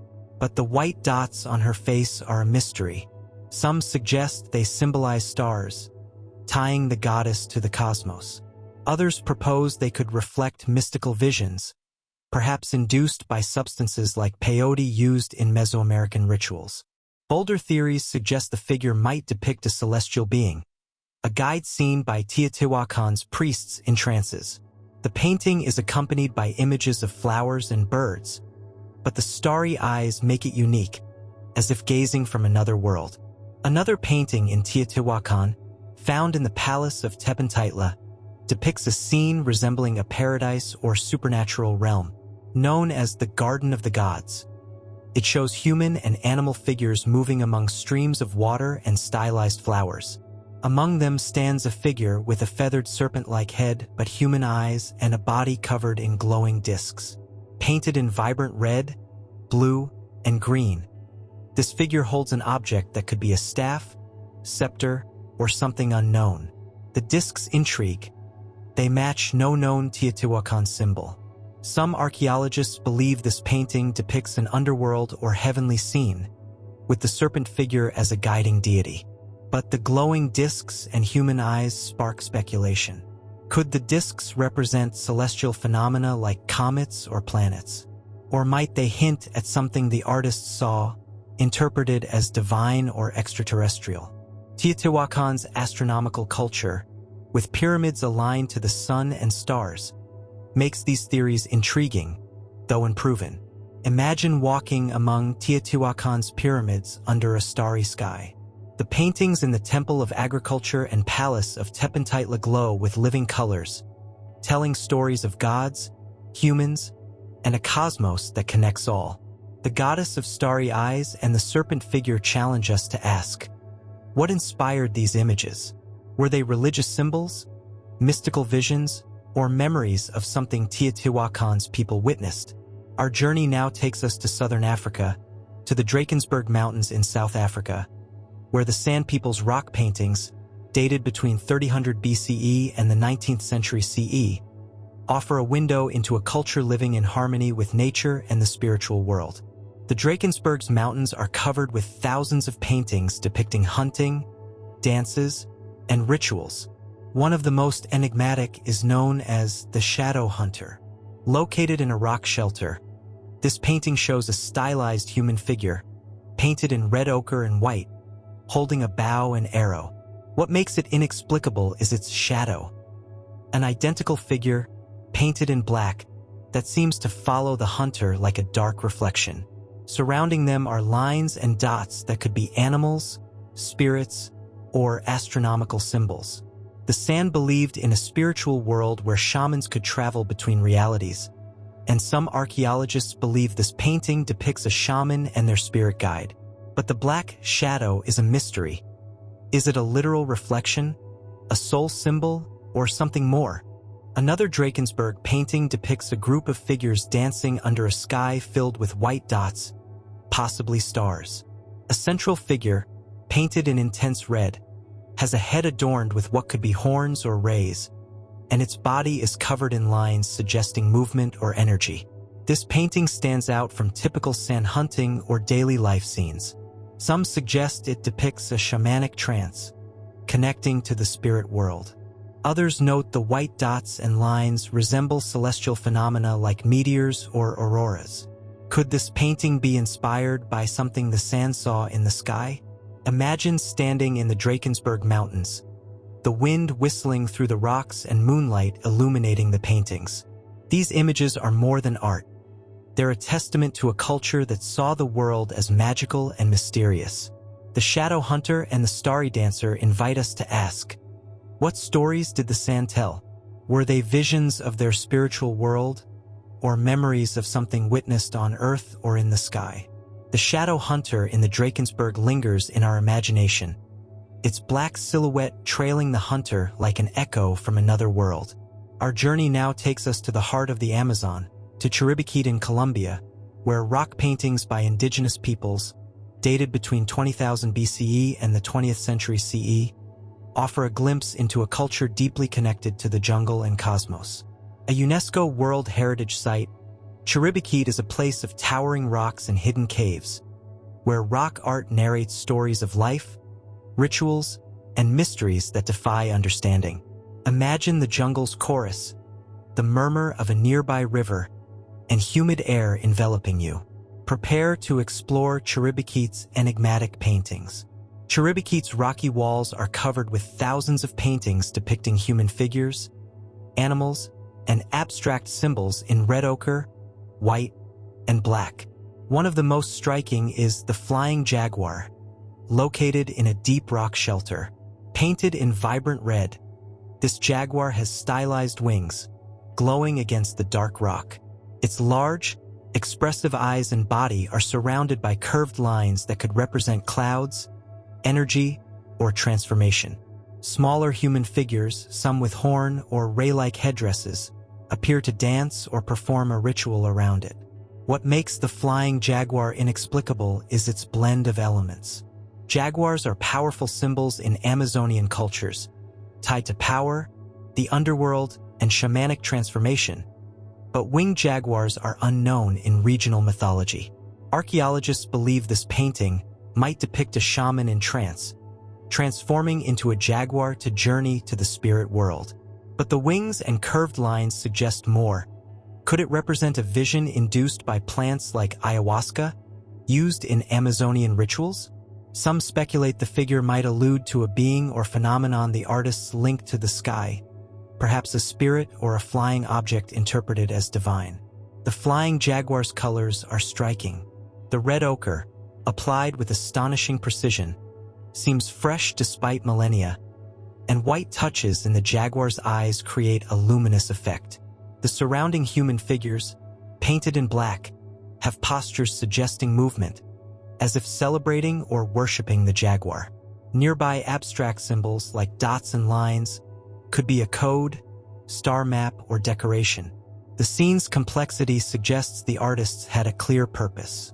Were they capturing a vision, myth, or something witnessed in the jungle? Another Chiribiquete painting, in a nearby cave, depicts a group of human figures around a glowing circular object, painted in white against a red background, with rays extending like a sun or star.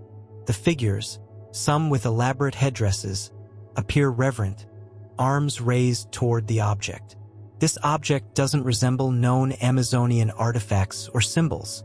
Some archaeologists believe it could represent the sun or a celestial event like an eclipse, but its irregular rays and highlighted glow prompt questions. Could it depict something the artist saw in the sky, perhaps a phenomenon interpreted as supernatural? Chiribiquite's context helps us understand these paintings. The Amazon was a world of abundance and mystery, where indigenous peoples lived in harmony with the jungle and its spirits. Shamans, using sacred plants, connected to the spiritual realm. Chiribiquite's paintings weren't just decorative. They preserved visions, myths, and experiences beyond the ordinary. Imagine being in one of these caves, the jungle's sounds in the background and torchlight illuminating the flying jaguar and its dancers. The colors glow, the jaguar's eyes seem to follow you, and the air hums with energy connecting you to something greater. What did these artists feel? Were they capturing a dream, a vision, or an event that transformed their world? Our journey now takes us to the Mediterranean, to Sardinia, where nuraghi and giants' tombs, built by the Nuragic culture between 1800 and 1100 BCE, conceal paintings reflecting a rich, enigmatic worldview. In the Tomba di Mandra Antine, a painting known as the Starry Warrior has puzzled archaeologists. Painted in red ochre and charcoal, it depicts a humanoid in stylized armor, holding a shield and spear. Its head, possibly wearing a helmet with ray or antenna-like lines, and eyes, painted in glowing white, have an almost supernatural intensity. The Starry Warrior's blend of elements is inexplicable. Its armor and weapons suggest a warrior, but the helmet and rays don't match known nuragic artifacts. Some archaeologists believe it represents a mythical hero or sky-related god. Others note its resemblance to figures in distant sites like Valcamonica or Tassili Eniger. Could the Nuragic culture have shared a common inspiration with these cultures? The painting is accompanied by abstract symbols, spirals, and dots that might be star maps, solar calendars, or ritual decorations. Another painting in the same tomb depicts a group dancing around a radiant circular object with rays, similar to Chiribiquite's. Painted in intense red, it's surrounded by human figures with elaborate headdresses, some with raised arms in worship. A faint secondary figure, painted in black, seems to float above, with a stylized bird-like body.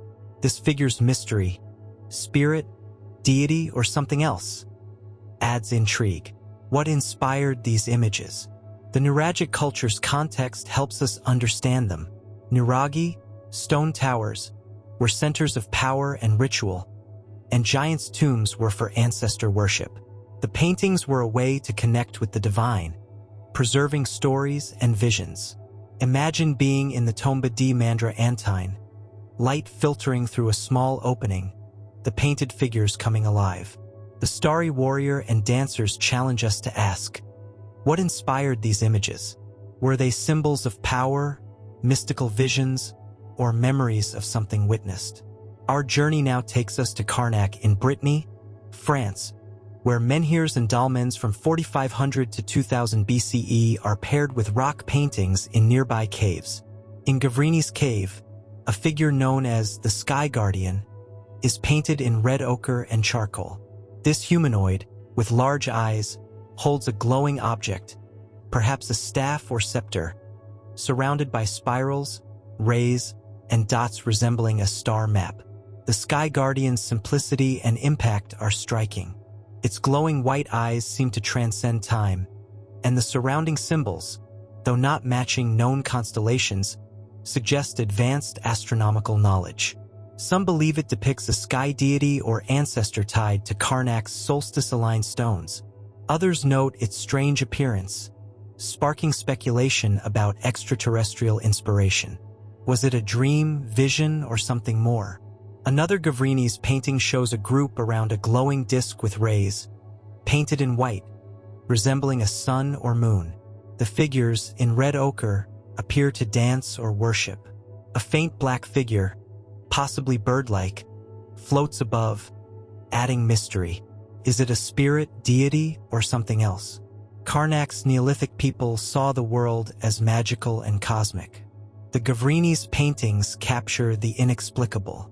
Imagine being in the cave, darkness around you, torchlight revealing the Sky Guardian. The colors pulse, symbols swirl, and energy connects you to the ancients. What did these images mean to their creators? The Sky Guardian's starry gaze lingers as we journey to Mongolia's Gobi Desert, to Bayan Jaren's rock paintings from 5000 to 2000 BCE, revealing a nomadic culture under an infinite sky. In this land of singing dunes and silent rocks, winds whisper ancient tales. At the Shaman's Rock, a painting called The Star Rider depicts a humanoid on a winged, horsebird creature, painted in red ochre, charcoal, and rare lapis lazuli blue. Wearing a radiant helmet, the rider holds a glowing white object, surrounded by dots and circles like a starry sky. The Star Rider's intense black eyes and forward-leaning posture suggest speed or ascent. The rare blue pigment underscores its sacredness. Smaller figures around it raise their arms in reverence. Archaeologists see it as a shaman on a spiritual journey, but the creature's odd form, feathered, scaly, with a curved beak, and the starry pattern, possibly a comet or celestial event, hint at something extraordinary. A vision or encounter. Another Bayan Jaren painting, The Celestial Dance, shows figures circling a glowing disc with irregular rays, painted in white. Some wear radiant headdresses, holding staffs or scepters. The disc's oddity suggests a meteor or sacred event, but some speculate it depicts a cosmic visitor. The dancers' intense black eyes connect them to the divine. The Gobi's nomads navigated by stars, their beliefs seeing the sky as divine messages. These paintings preserved transcendent experiences. Imagine standing before the Shaman's Rock, moonlight on the Star Rider, colors alive, stars humming with ancient tales. What did they see that changed their world? Our journey moves to the Arctic, to Finnmark, Norway, where Sami rock paintings from 4000 to 1000 BCE in Alta reveal a culture under the northern lights. The Lord of the Aurora, painted in red ochre and white, shows a humanoid with a radiant headpiece, holding a glowing drum, surrounded by wavy lines like the aurora and starry dots. The Lord's deep black eyes pierce time, its posture invoking power. Sami shamans use drums for trances, and this may depict a ritual linking to the aurora, a spiritual bridge. But the radiant lines and odd dots suggest more. A celestial encounter? The aurora's motion is captured with precision, preserving awe. Another Alta painting, The Celestial Fleet, shows stylized boats sailing a sky of auroras and white dots, figures in radiant headdresses at their prows. A symbolic afterlife journey or a meteor shower, or something stranger. The boat's ethereal forms hint at cosmic wonder. Imagine standing in Alta, Arctic cold around you, auroras dancing above. Torchlight brings the paintings alive, boats sailing, the Lord drumming. These images tell of a people under a magical sky. What did the Sami see in those cold nights? Our journey reaches Australia's Kakadu National Park, where Aboriginal rock paintings from 20,000 BCE to the 20th century CE at Nurlangi Rock reveal a culture tied to the Dreamtime. The Dreamtime Traveler, in red ochre, white, and black, shows a humanoid with glowing eyes, holding a staff or lightning bolt, surrounded by starry curves. The traveler's white eyes connect with the viewer, its posture invoking power. Aboriginal Dreamtime sees ancestors creating the world, and this may depict a traveling spirit. But the staff and starry patterns suggest more. A celestial memory? The curves capture transformation. Another Nurlangi painting, The Star Dance, shows figures circling a glowing white disc with irregular rays. Their radiant headdresses and dance suggest honoring ancestors or stars. The disc's oddity hints at a comet or cosmic visitor, etched in Dreamtime memory. Imagine Kakadu's heat, tropical birds singing, sunset lighting the paintings. The traveler and dancers move, telling of a people in harmony with earth and sky. What did the Aboriginals see in endless nights? The Dreamtime Traveler and Star Dance linger as we journey to Patagonia, Argentina, to Cueva de los Manos, where Tehuelche paintings from 10,000 to 1000 BCE reveal deep ties to the land. Famous for hand stencils, the cave holds the Sky Hunter. In intense red and white, a humanoid aiming a bow skyward, radiant headdress aglow, starry circles around it. The hunter's taut bow freezes action, its black eyes piercing. The white circles, possibly constellations or a supernova, glow. A mythic hunter chasing sky spirits, or a memory of something seen. A faint black-winged creature, part guanaco, part bird, watches, perhaps a spirit guide or celestial being. Another painting, the Starry Procession, shows figures in line, holding radiant staffs, circling a glowing white disk with rays.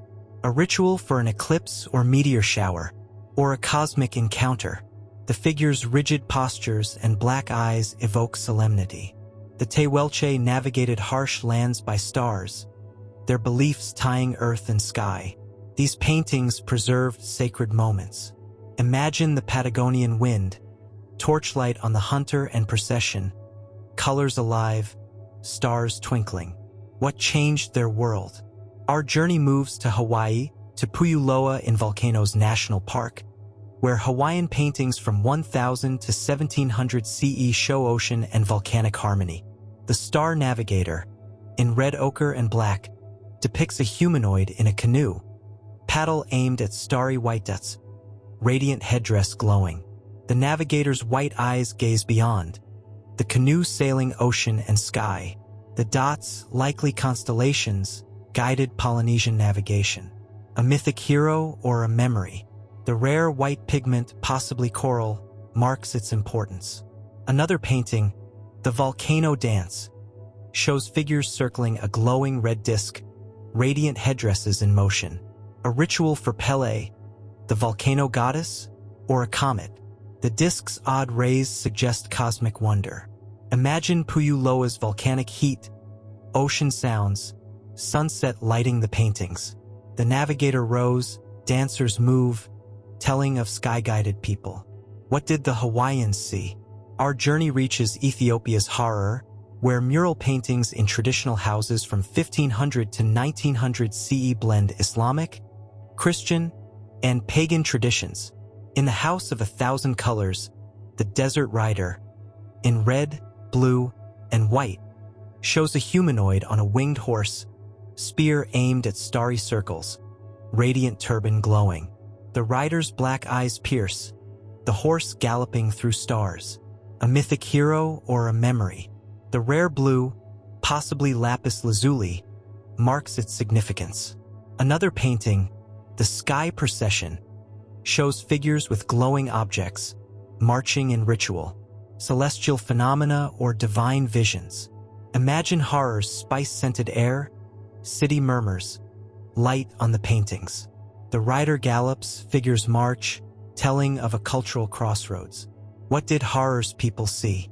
The desert rider lingers as we journey to Kyrgyzstan's Tian Shan Mountains, to Saimalu Tash's paintings from 3000 to 1000 BCE, revealing nomadic life under an infinite sky. The Night Guardian, in red ochre, charcoal, and rare blue, shows a humanoid with radiant headpiece, holding a glowing scepter, starry circles around it. The Guardian's white eyes glow, its posture guarding the sacred. A shaman or sky god, or a memory. The blue pigment marks its importance. A winged black creature, part wolf, part bird, watches, perhaps a spirit or celestial being.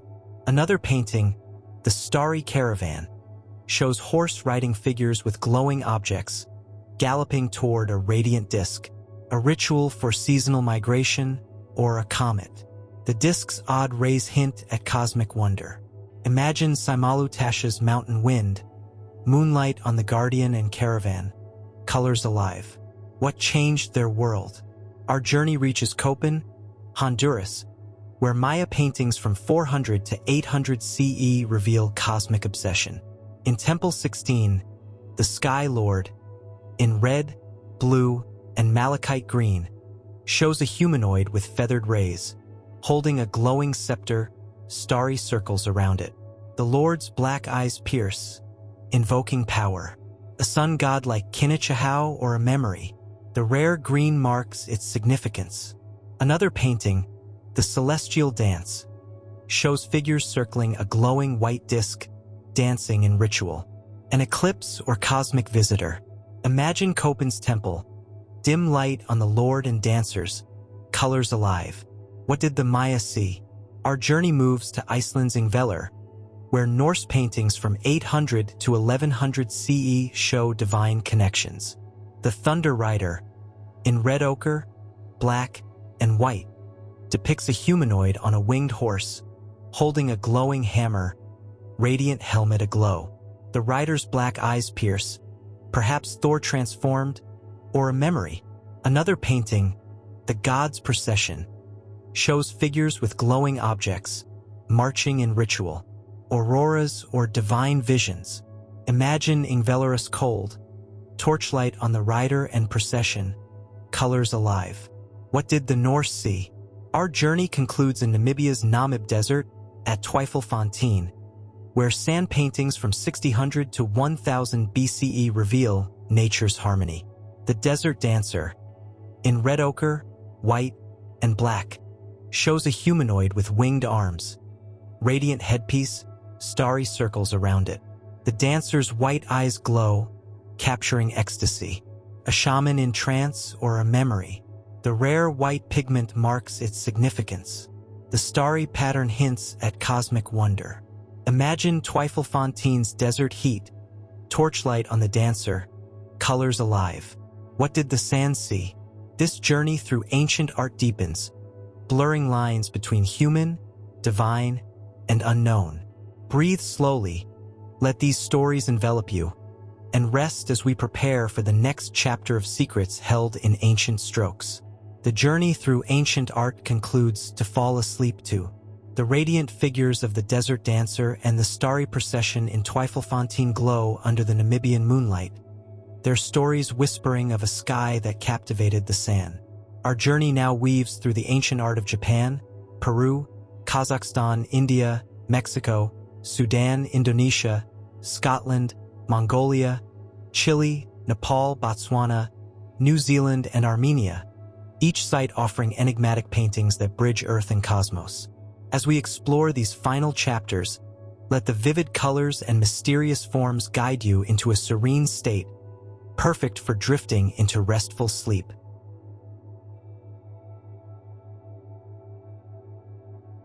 In Hokkaido, Japan, the Ainu's Tamiya Cave harbors the Forest Guardian, a humanoid painted in red ochre, black, and rare white from shells, dated between 1000 BCE and 1000 C. Its radiant headdress, resembling rays or feathers, and glowing white eyes evoke a shaman or kamui, the Ainu's nature spirits.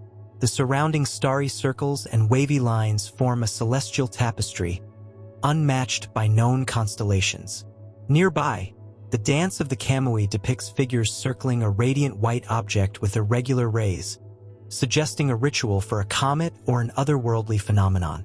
Imagine the cold Hokkaido air, torchlight flickering on the guardian's piercing gaze, as the dancers move in harmony with the spirits.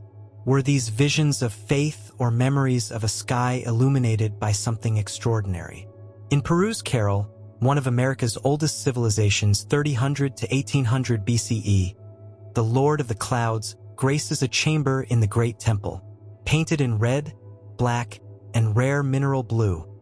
This figure wields a glowing scepter, its headdress radiating like lightning, surrounded by starry circles. Its intense white eyes suggest a sky god tied to water, vital for Carol's agriculture. The procession of the heavens nearby shows figures marching with radiant objects toward a glowing disk, perhaps a comet or celestial event.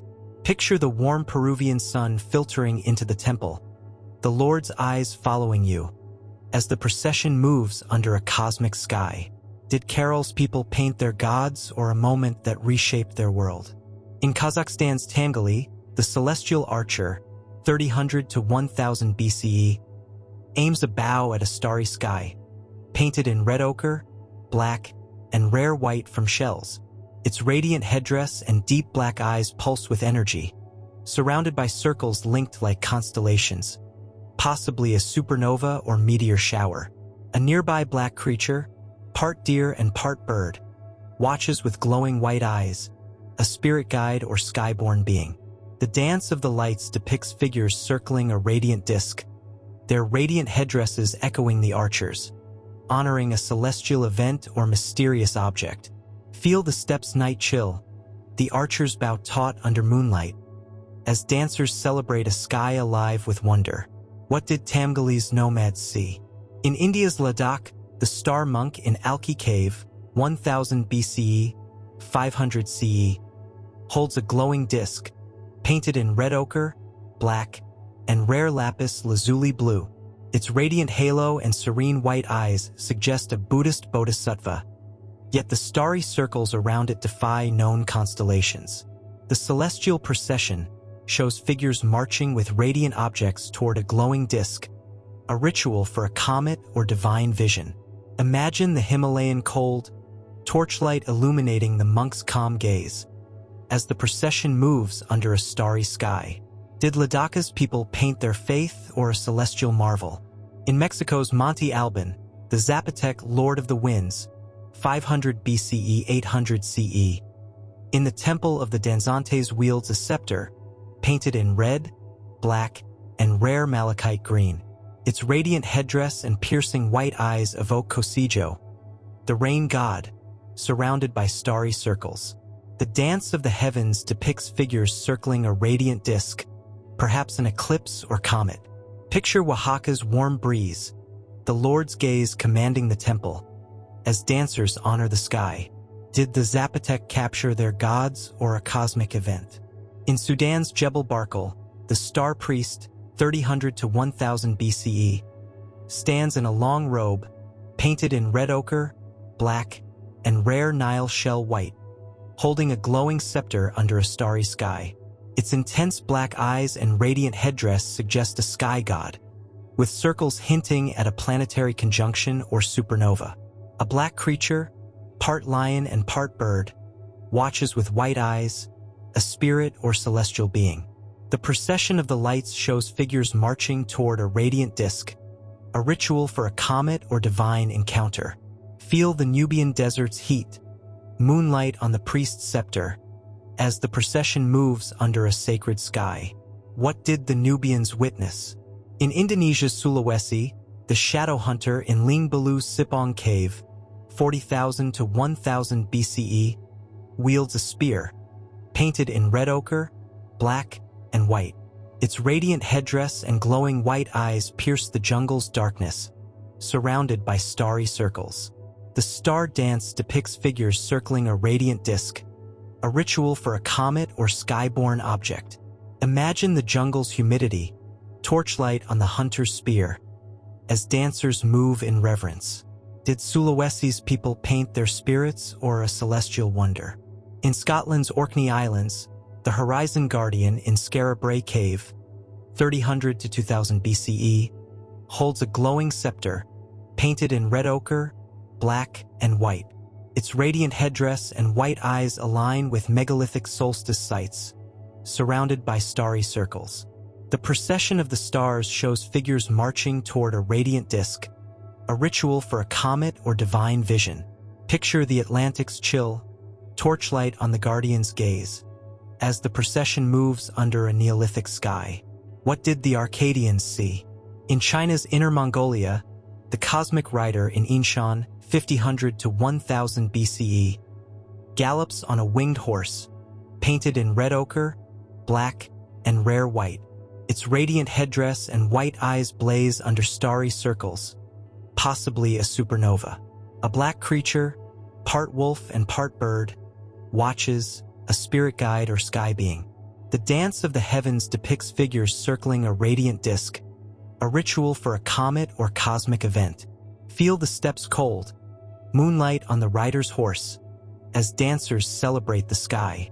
Did Inshan's nomads paint their dreams or a celestial marvel? In Chile's Atacama, the desert guardian in Terra Cave, 2000 BCE, 500 CE, holds a glowing scepter, painted in red ochre, black, and white. Its radiant headdress and white eyes evoke a sky god, surrounded by starry circles. The star procession shows figures marching toward a radiant disk, a ritual for a comet or divine encounter. Imagine the desert's silence, torchlight on the guardian's gaze. As the procession moves under a clear sky, what did the Atacaminos witness? In Nepal's Mustang, the sky monk in Chuzang Cave, 1000 BCE, 500 CE, holds a glowing disk, painted in red ochre, black, and rare lapis lazuli blue. Its radiant halo and white eyes suggest a bodhisattva, surrounded by starry circles. The dance of the gods depicts figures circling a radiant disk, a ritual for a comet or divine vision. Feel the Himalayan chill, torchlight on the monk's serene gaze, as dancers honor the sky. Did Mustang's people paint their faith or a cosmic event? In Botswana's Tsotolo Hills, the Star Walker, 400 to 1000 BCE, extends winged arms, painted in red ochre, black, and rare shell white. Its radiant headdress and white eyes suggest a shaman in trance, surrounded by starry circles hinting at a supernova. A black creature, part antelope and part bird, watches, a spirit or sky being. The firmament dance depicts figures circling a radiant disk, a ritual for a comet or cosmic marvel. Picture the Kalahari's heat, moonlight on the walker's wings, as dancers move in reverence. What did the sand see?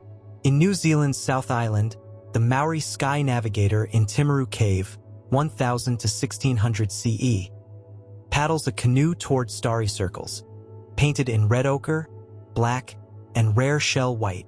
Its radiant headdress and white eyes evoke a mythic hero, guided by stars.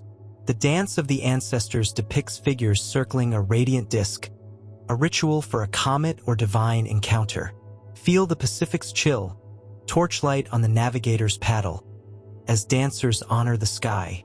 Did the Maori paint their legends or a celestial wonder? In Armenia's Sayunik, the peak guardian in Ugdasar Cave, 300 to 1000 BCE, holds a glowing scepter, painted in red ochre, black, and white. Its radiant headdress and white eyes suggest a sky god, surrounded by starry circles. The procession of the heavens shows figures marching toward a radiant disk, a ritual for a comet or divine vision. Imagine the mountains cold, torchlight on the guardian's gaze, as the procession moves under a starry sky. What did the Armenians witness? As the Star Walker's radiant form fades into the Kalahari night, our journey through ancient art draws to a close.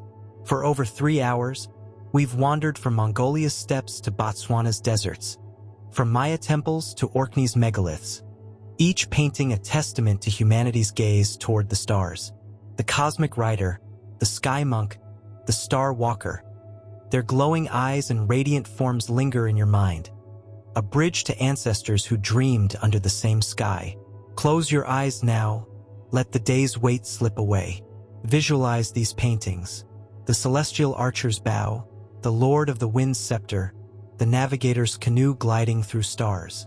Their colors pulse, their forms dance like shadows in a torchlit cave. These images are more than art. They're a whisper of wonder, connecting us to those who saw the sky and felt its mysteries. This journey has been a sanctuary of calm, a chance to unplug and sink into the sacred silence of the past. As you drift toward sleep, carry the peace of these stories. May your dreams weave ancient skies, radiant figures, and glowing discs, a world where the divine and human intertwine. Thank you for joining this odyssey through ancient art. If you enjoyed it, leave a like and subscribe for more soothing tales of the world's mysteries. Good night, and may the stars guide you to dawn.